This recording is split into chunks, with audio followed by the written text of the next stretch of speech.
42 bar examinees mula sa Central Luzon ang makikipagsapalaran sa bar examination sa Angeles University Foundation sa siyudad ng Angeles ngayong ika-4 at ika-6 ng Pebrero. Ito ay alinsunod sa guidelines na inilabas ng Supreme Court, Office of the Bar Chairperson, Bar Bulletin No. 29 na nag-autorisa sa Angeles University Foundation na maging local testing center para sa 2020-2021 bar exam.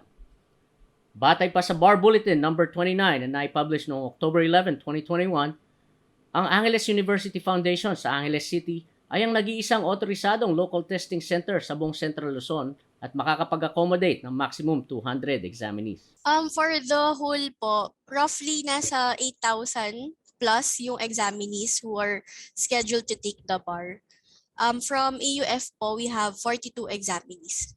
Mayroon din namang mailan sa bansa ang hindi nakapag-test matapos magpositibo sa COVID-19. Ayon kay Jessica Mundia, Vice President ng Angeles University Foundation School of Law Bar Operations 2020-2021, maswerteng wala namang nagpositibo sa mga examiners sa AUF Remote Testing Center. From AUF po, wala naman po kaming nabalitaan na nag-positive or hindi nakapag-exam. Pero there are bar takers po who tested positive sa antigen test who expressed their disappointment through social media. So parang sa bar operations community, we are aware that there are bar takers who weren't allowed talaga to take the exam because of the positive antigen test. Dagdag pa ni Mundia na isa raw paraan ang pagtatalaga ng remote testing sites upang maiwasan ang pagkalat ng COVID infection.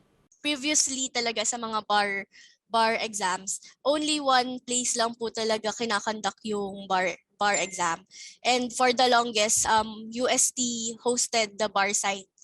And ngayon po, siguro isa po sa biggest changes talaga na ginawa ng SE was adopting several bar sites for every region to cater every bar examiner talaga.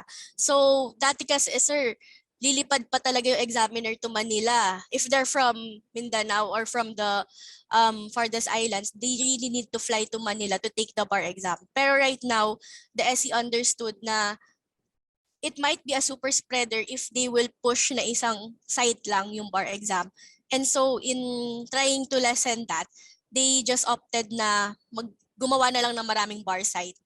Ilang mga COVID infection mitigation procedures umano ang sinundan ng mga bar takers at ng testing staff upang maiwasan na maging super spreader ang event.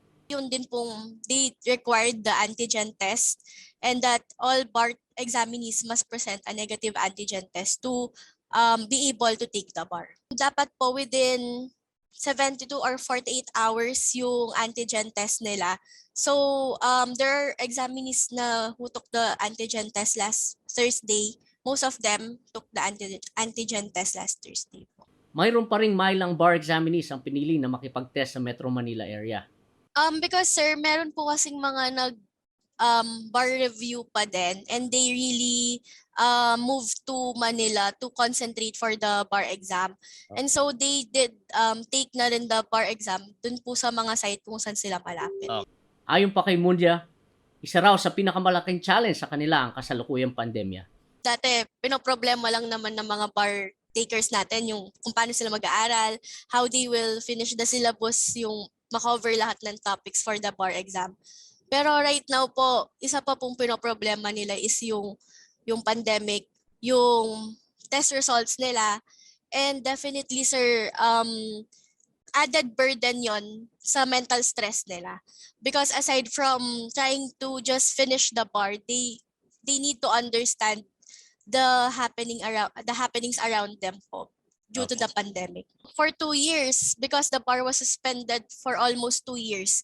So for 2 years, walang na-produce na lawyers ang Philippines. So this is the biggest impact that the pandemic has brought about sa bar exam. So it can be said po talaga na this virus not only affected our medical community but also the legal community. Felix Barrios, CLTV News.